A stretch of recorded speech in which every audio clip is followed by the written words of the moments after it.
ټول نه مخکې خو زه چېرته د پریس کلب شکریه ادا کوم چې ماله دا مقرر کړي تاسو سره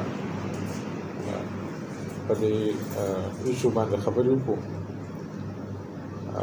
دلته ایشو یو دا ده چې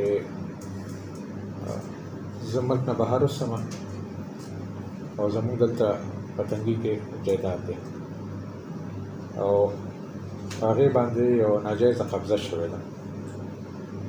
دا خبره د دغه نه شروع شوې او دوی په فروری کې یو ځل هغوی قبضه وکړله، بیا دوباره هغه ځای مونږ هغه دیوال چې کوم هغوی والې وو هغه مونږ راوغورځو. هغه وخت کې پولیس مونږ سره تعاون کړی او په هر حال هغه دیوال مونږ راوغورځو. بیا په 30 اپریل باندې دا مختلف پریس کانفرنسونو کې ما دا خبره په ډیټیل ویلې او په تاسو سره بیا شیر کوم. په 30 اپریل باندې په ما یو قاتلانه حمله وشوه او زما په کور باندې چې زه یوازې وم په ما باندې حمله وشوه او په ما باندې په سوونو کسان تو شو او په زرګونو ډزې را باندې وکړې. الله فضل دی، بس خدای ساتلو والا دی. د انسان سر چې دی د الله تعالی امانت دی چې هغې کومې پورې ساتي. هغې نه بعد دوی په هغه ځای باندې قبضه وکړه، اوس هم په هغه ځای باندې قابض دي. دا د عمرزو یو ډېر انفلوئنشل قبضه ګروپ دی چې دوی کې د عمرزو د بشیر زامن دي، هغه افضل دی، شکیل دی، دغه بل نوم خلیل دی. څه خو ټول په شکل پېژنم هم نه، خو دغه یو هم پکې لیدلی دی. انیوی قبضه وشوه، دوی راغلل، هلته کې دیوال و. هغه دیوال والو نه پسې هلته کې برجونه جوړ کړل او تقریبا 40 مسلح کسان یې په هغه ځای کې کېنوله. هغه هلته کې ناست وو، هغې کې کله کمې راځي، کله زیاتې راځي، کله کسان کم شي، کله زیات شي. نو کوم ځای چې دوی قبضه کړی دی هغه خو قبضه دی. د هغې نه بعد بیا دوی راځي او زما زمیندارو ته وایي چې دا باقي پټې به هم تاسو نه کوئ او دا به زه شړوم او دغه بل ځای کې بل ورځ زه به تاسو سره ریپورټ شیر کړم چې کومه پولیس ته کړي دي چې زما باغ کې باغوان ناشپاتی شو کولی او دوی کسان راغلل او په هغوی باندې بورډونه ووهل او بدماشي یې پرې وکړل او هغوی ته یې ویې تښتئ. هغوی ویرېدل، لاړل، وتښتېدل، باغ دغسې پروت و. نو چې کوم ځای نیولی دی هغه خو یې نیولی دی، د هغې نه علاوه دغه غونډ جایداد باندې اوس هغوی دعویدار شو چې مونږ به دغه ځای هم نیسو او هغه ځای به هم نیسو او په اخره کې به دا کور و. ما ورته ویل دا کور حجره راته مخکې نه ووایه چې ځان راته وزګاره کړمه چې کور دی، حجره ده، زه دغلته کې اوسم، نو بس زه به چېرته کې تنبوخه کړم او تاسو راشئ دې کې دا هم قبضه کې ډېر زیات ضرور یې. نو اوس حالت دا دی چې پرون هم په دې کې ډزې شوي دي. مونږ په موقع باندې نه وو، زه او زما زوی مونږ چېرته تللي وو، د چا تپوس له او د دوی کسانو زمونږ په کور باندې ډزې شروع کړې. دوی زمونږ کور او دا کوم ځای چې دوی قبضه کړی دی په منځ کې تقریبا 50 میټر فاصله ده. هغه دوی فایرینګ شروع کړو زمونږ څوکیدار په برج کې، هغه به هم څه ډزې مزې کړي. د مزې خبره دا ده چې ما درخواست ورکړی دی، د هغې تقریبا یوه نیمه میاشت وشوه تنګي تاڼۍ له چې د دې نه مخکې دوی یو بل دغه شروع کړی چې کور ته به یې کاڼي رېشتله. یوه هفته مسلسل زموږ په کور باندې به کاڼي ورېدل او چې پولیس ته به مو ووایې پولیس به څه نه کوه. بې شماره کمپلینټس دي ما سره، د آډیو ریکارډینګز دي چې کوم کالز ما پولیس ته کړي دي د هغې پولیس هېڅ نه کول. بیا ما درخواست وکړه چې په دې کسانو باندې اف آی آر وکړي. هغه اف آی آر ونه شو.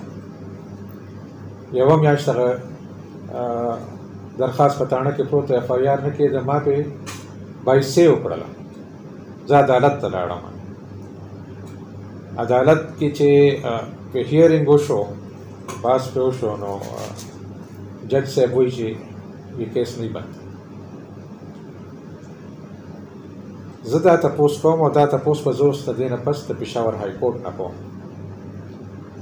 چې کیس کیوں نہیں بنتا. ایک پرائیویٹ ریزیڈنس کی تقدس کی پامالی کا کیس کیوں نہیں بنتا. آپ پتھر پھینکتے ہیں گھر کے اوپر. ما وی چې جج صاحب نه زه تپوس وکړم چې ستا خپل کور کوم ځای کې چې زه درشم یو څو کاڼي در وویلم، ته بیا ما ته ووایې چې ښه کار دې وکړم، په دې باندې کیس نه جوړېږي. او بهرحال ججان دي او حکومت دی او پولیس دی، څه به سړی وایي. پرون په دې کې جي ما ته خو ویل چې کوم خلکو ستاسو په ځای کې قبضه کړې ده، دې څه بنیاد جوړي چې راغلي ده ستاسو په ځای قبضه کړې؟ څومره ځای او کوم ځای کې دا په مین تنګي چار صدر روډ باندې دی جي، او تقریبا 10-12 کنال ځای دی. دغه ځای کې زما د پراپرټي چې ده هغه تقریبا 55 کنال ده، زما او زما د وایف. او دوی راغلي دي د هغې فرنټ ته چې کوم پورشن دی په هغې کې تقریبا 10-12 کنال ځای باندې قبضه کړې ده، او په هغې کې دیوال والې ده او ناست دی پکې. بنیاد یې څه دی؟ د 100 روپو سټامپ.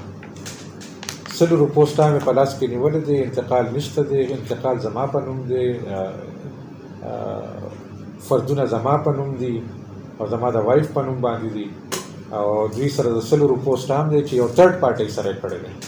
ډایرکټ زما روډ سره هم نه دی کړی. یو تھرډ پارټۍ سره د 100 روپو سټامپ لیکلی شوی دی او د هغې په بنیاد راغلی دي. موږ دا ځای واخیست. تاسو چې واخیسته، زه یو خبره کوم چې بله ورځ ما ډي ایس پي صاحب وایي چې طاهر خان ته د عدالت نه یو آرډر راوړه او ته بیا ګوره چې زه دوی سره څه کوم. ما ورته ویم ډي ایس پي صاحب چې کله دا خلک راتلل او دوی دا ځای نیوه، نو دوی سره د کوم عدالت آرډر و؟ دوی د کوم عدالت نه آرډر راوړی دی؟ او که دوی سره اوس هم د یو عدالت آرډر وي نو هغه دې ما ته وکړي چې یو سړی یو ځای اخلي، خو هغه په انتقال او په دغه باندې اخلي که نه جي، په د هغې یو پوره پروسس وي د ډاکومنټیشن چې د هغې نه تېر شي. هغه بیا تحصیلدار هم ورسره راشي، پټواري هم ورسره راشي، ګردور هم ورسره راشي، هغوی ورته هغه ځای بیل کړي چې نه دا ته اغشتی و. خو دلته خو داسې هېڅ هم نه وو. دلته خو نه پټواري و، دلته نه ګردور و، نه تحصیلدار و. 100 روپو سټامپ و او راغلل او بس موږ دا ځای واخیستو او فیته یې هم نه وراوړی.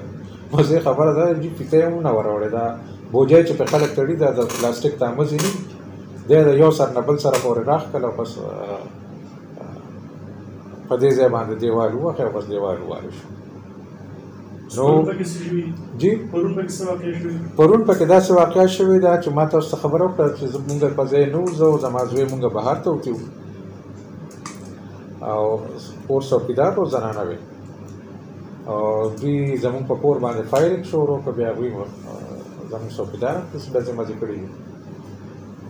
د هغې کې بیا د علاقې خلک راووتل او هغوی روډ بلاک کړه. چې کله روډ بلاک شو نو بیا ډي ایس پي صاحب هم راغی او پولیس هم راغی او ټول راغلل او د دوی نه پکې یو 2 کسان بوتل سره د وسلو. هغې نه پس بیا ما له اطلاع راغله چې په تا باندې اف آی آر وشو. هلکه په ما باندې څنګه اف آی آر وشو؟ هغوی وایي چې دا ډزې ده وکړې او په هغې کې د خلکو نقصان شوی دی او خلکو روډ بلاک کړی دی. خلک هم تنګ دی، د هغه خلک هم تنګ دی د دې کیسې نه، ځکه چې مسلح کسان هلته کې ناست دي، په لاره کې څوک تېرېږي هغوی ورته کنځل کوي او پسې ټوپکې راوړي. هغوی هم ترېنه هم تنګ دي. او زه دغه علاقې خلکو ته هم دا خبره کوم چې تاسو ما ته ووایئ زه څوک زما په ځای باندې قبضه شوې ده، په بدماشۍ باندې شوې ده، نو څوک هم پرېږدم ورته خپل جایداد. زه خو خپل جایداد نشم پرېښودی. زه د علاقې د خلکو په تکلیف باندې ډېر خفه یم. زما د خپل کلي د خپل علاقې خلک دی، دوی سره زما ژوند دی، زمونږ کلي ولس دی، زمونږ غمخادي ده. خو زه خو دا نشم کولی چې خپل جایداد د بدماشانو ته پرېږدم. هغه صاحب اف آی آر وشو په ما باندې، دا دلته کې ما سره د اف آی آر کاپي پرته ده، تاسو سره شیر کړم. دا اف آی آر دی. زه چې خبر شوم نن ما خپل وکیل ته وویل چې زما لپاره د بیل بندوبست وکړه، ځکه چې فرض کړه دوی راځي او ما ارسټ کوي، نو دوی سره خو یو قانوني جواز راغی. نو هغه ټوله ورځ زمونږ نن په دې باندې ولګېده چې ما خپل بیل بیفور ارسټ وکړو، ډي بي اے مې وکړله، هغې نه پس مونږ دلته راغلو. ما تاسو ته وویل چې زما په درخواست باندې جج صاحب هم وایي چې کیس نه بنتا، او دلته کې په ما باندې بې تپوسه اف آی آر کېږي او د پولیس ته طرف نه کېږي، د پولیس په مدیریت کې کېږي. مطلب دا دی چې کمپلیننټ چې دی هغه یو ایس آی دی د پولیس. زه دا تپوس کوم چې په 30 اپریل باندې په ما باندې زرګونه ډزې کېدې، نو هغه وخت کې ایون دا چې زه لاړم اتاڼۍ ته، ما وایي چې زه اف آی آر کوم، هغه زما اف آی آر نه کېده. نو زه دا پېښور های کورټ نه هم تپوس کوم، زه د پروینشل ګورنمنټ نه هم تپوس کوم چې هغه وخت کې چې په ما باندې ډزې وشوې او د هغې هغه مارکس چې دي هغه اوس هم زما په کور او زما په حجره باندې او زما په برج باندې موجود دي، د هغې اف آی آر ولې نه دی شوی؟ ما کول غوښتل هم نه دی شوی. نو پولیس هغه وخت کې په خپل مدیریت کې دا اف آی آر ولې نه کوم چې نن په ما باندې په خپله د پولیس یو ایس آی راپاسي او هغه ما باندې اف آی آر کوي او ما ته وایي چې دا څومره نقصان شوی دی، د دې ذمهوار ته زه دا تپوس کوم چې زه چا پسې تللی یم، د چا په جایداد مې قبضه کړې ده، او که زما پسې خلک راغلي دي زما په جایداد یې قبضه کړې ده. دا خلک چې دغلته کې ناست دي سره د وسلو، د علاقې خلک هم ته نه تنګ دي، د علاقې خلکو سره بدماشي کوي، هغوی بې عزتۍ هم کوي. نو دوی دغلته راغلي دي که زه ورپسې تللی یم، که زه ورپسې تللی یم خو زه قصوروار یم، که دوی راغلي دي نو بیا په ما باندې زه د هغې څنګه ذمهوار شم؟ قانون ماله او آئین ماله د خپل حفاظت او د سیلف ډیفینس حق راکوي او که نه راکوي. چې یو سړی راپاسي او زما په کور باندې ډزې کوي، نو که زه ډز کوم نو زه ګناهګار یم، په ما باندې اف آی آر کېږي. مزې خبره دا ده چې کوم دوی د هغوی نه 2 کسان نیولي دي، 2 کسان ټوپکمار. نو ولې دې پولیس ته دا پته نشته چې دا ټوپکمار د چا دي چې دوی په ما باندې اف آی آر کوي؟ نو هغه کم سرغنه چې دی د دې قبضه ګروپ د هغه نوم په دې اف آی آر کې ولې نشته؟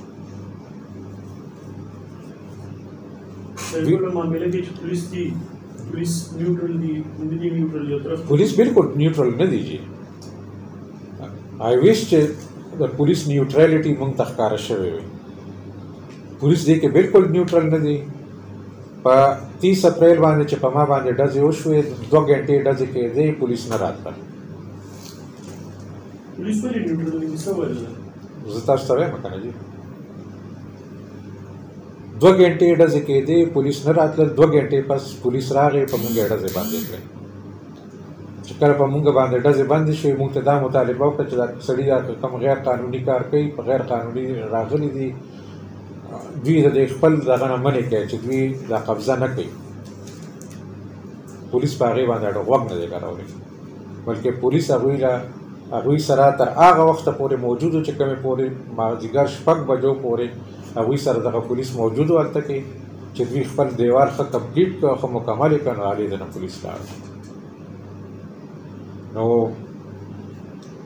پولیس نیوټرالټي به مونږ څنګه ومنو؟ مونږ به څنګه دا ووایو چې پولیس دی که نیوټرل دی؟ نیوټرل بالکل نه دی. ځکه چې دلته کې دا کم ګروپ چې دی کم قبضه ګروپ چې دی د سره د یو پولیټیکل پارټي سپورټ دی او هغه پولیټیکل پارټي چې دا هغه د دوی لپاره ترانسفر پوسټینګز هم کوي، د دوی لپاره سفارشونه کوي او هر څه کوي.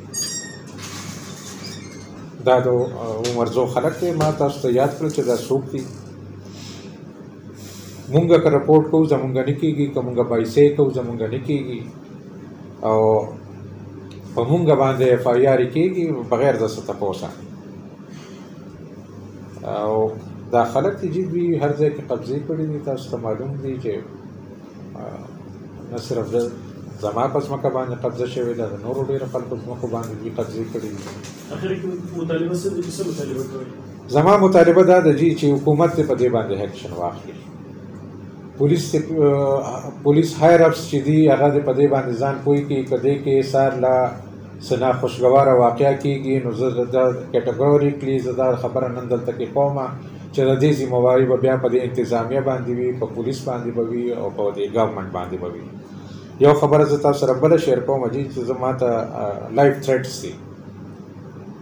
خلک وایي چې ستا مرګ پسې کوشش کوي. پرون هم دوی په دې سوچ باندې چې دې به راښکاره کېږي او موږ به پرې ډزې کوو. ما خپل یو ویډیو ریکارډ کړې ده، زه تاسو سره بیا شیر کوم. دا خبره ما مخکې هم کړې ده چې په هغې کې ما څونه کسان دې کې انوالو دي.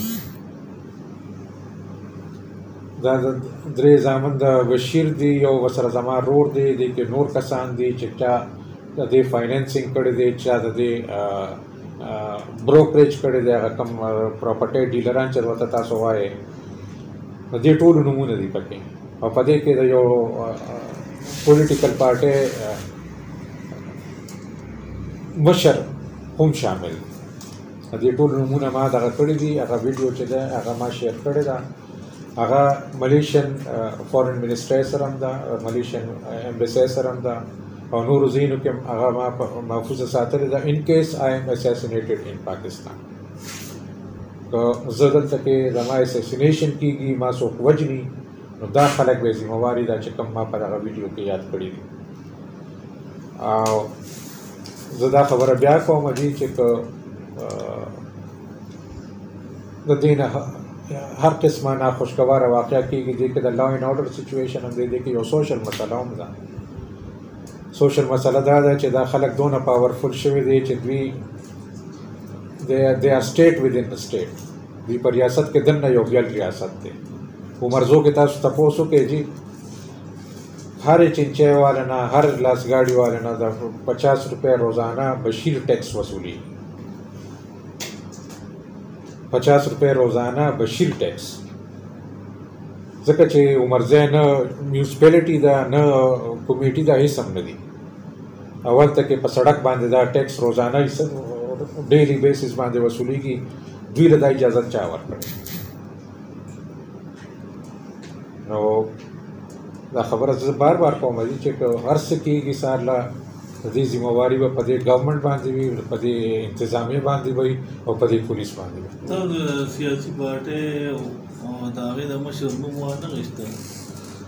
نو دغه سیاسي پارټي هم ټولو خلکو ته معلومه ده جي ته چېرته دی. لوکل پارټي ده چې د شکیل او بشیر عمرزی تعلق کې مې پارټي سره ده، همدغه پارټي ده. نو نوم اخیستو کې ساجد دی او دغه مشر نوم یې هم څه ټول نه غټه خبره دا ده چې زه د راحت سیال صاحب زوی یم. تاسو لږ معلومات وکړئ چې راحت سیال صاحب څوک و، په دې پارټۍ کې د هغه څه حیثیت و او د دې پارټۍ مشران به راتلل او هغه سره به ناست و. مونږ چې کوم وخت کې په اسلامیه کالج کې وو، دا زنده‌باد مرده‌باد والا مونږ هم ډېر کړي دي. ما باچا خان په خپل موټر کې ګرځولی دی. په دې سیټ باندې ما سره باچا خان ناست و، ما په خپل موټر کې ګرځولی. تاسو د خپل رور خبره وکړه، د هغه پکې څه کردار دی؟ د هغه کردار دا دی چې هغه نه جرګه مني، نه خدای مني، نه رسول مني، نه د عدالت اډر مني. هغه ایرس په مخه کړی دی. خپل چې د هغه څونه جایداد دی هغه یې غونډ خرڅ کړی دی. د دا چې کوم باقي پاتې دی د دې دا زما دی، ما سره د کینی حساب کتاب دی، دا هغه دغه کردار دی چې هغه دا بدماشان تللي دي او هغه ته ویل په 2018 کې ما په هغه دیوالونو باندې غټ غټ لیکلي چې دا جایداد چې دی دا ډسپیوټډ دی او دې کې د څوک خرید او فروخت نه کوي. نو دا پړندو ته ښکارېده دغه رایټینګ چې په دیوالونو باندې و هغه اوس هم شته دی، هغه هر چا ته ښکارېده. دا خلک ولې تلل او د سره یې دا ډیل کو، هغه پردې ځای خرڅو ارزانې خرڅو، بس هغه ته خو د فری پیسه وه، راشه پردې ځای دې خرڅې کړه او هر څه چې درته میلاوېږي جیب کې واچوه. د هغه دغه کردار دی. ډېره مهرباني ستاسو.